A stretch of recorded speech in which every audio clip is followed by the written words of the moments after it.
Leadership isn't something you're born with, it's something you learn through experience, pressure, and the moments that test you most. When I look back on my quarterback days, I realized every single play taught me something, not just about football, but about people, about trust, about communication, about showing up even when it's uncomfortable. These are my leadership lessons that changed how I lead on the field, in business, and in life, and what I call the DH way. Lesson 1, lead by example, not by title. Every huddle, every practice, people don't follow your title, they follow your actions. Just because you're the quarterback does not mean that you're automatically a leader. I learned that the hard way early on. The first time my coach asked me to speak in front of the team after practice, I completely froze. My heart was beating out of my chest. I couldn't even form a sentence. Captains always close practice with a quick talk back then. We held players accountable, we set the tone, and there I was, the youngest on the team. My heart was pounding and I could barely get any words out. I remember thinking, why would anyone listen to me? They're older, they're more experienced, they've done everything that I haven't. I'm just the rookie. But what I learned that day was leadership doesn't wait until you feel ready. You grow into it by showing up even when you're uncomfortable. Lesson 2, communication creates confidence.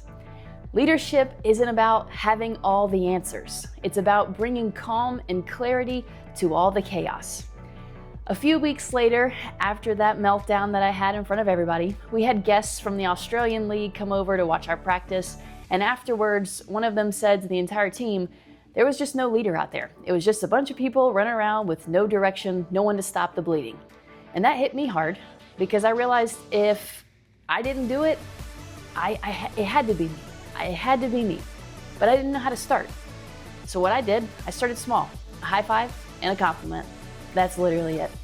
And honestly, that changed everything because leadership doesn't always have to start with a speech or a title. It starts with connection. And that one little thing of high fives and compliments started it all for me. It just clicked. Lesson 3, accountability builds trust.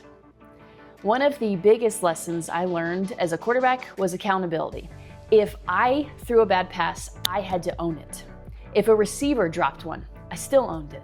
Because great leaders don't deflect, they protect. That accountability builds trust, and that trust builds teams. People don't expect you to be perfect. They just want you to know you'll take ownership. So if I ever had any opportunity to say, that's my bad, I got you next time, promise, I got you next time, it went a long way. Lesson 4, preparation is leadership. Confidence comes from preparation. Every quarterback knows, the more you study, the calmer you play, the slower the game feels. When you're prepared, your teammates feel it. You speak with conviction, you call plays with confidence. That same thing goes for life. If you want to lead, you've got to do the work when no one's watching. Lesson 5, pressure reveals leaders.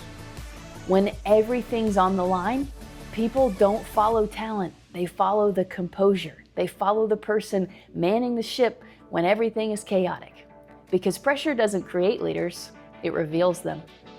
Your reaction under pressure shows who you are. When you stay calm, your team believes they can too. If you're saying, let's go, I got you, come on, we got this. That's leadership. Lesson 6, leadership is service. The best leaders, they don't make it about themselves. They make it about everybody else around them, all of their people. As a quarterback, my success only mattered if it made my teammates better around me. Leadership is service. It's celebrating their wins, picking them up when they're down, and reminding them that they belong. Defense lets up a big touchdown. Guess what? High five every single one of them as they come off the field. Tell them it's all good, we got this. Chin up. Goes a long way. Lesson 7, leadership evolves. Early on, I thought leadership meant being the loudest voice, but over time, I learned it can look quiet, confident, and steady. Now as a coach, I lead differently than I did as a player. Leadership evolves. You grow from being nervous to speak up to realizing your voice might be exactly what someone else needs to hear. Leadership isn't about being perfect, it's about being present. You don't have to have everything figured out to start leading. Sometimes it begins with something as small as a high five and a compliment. That's how it started for me. Earn it daily and lead where you are.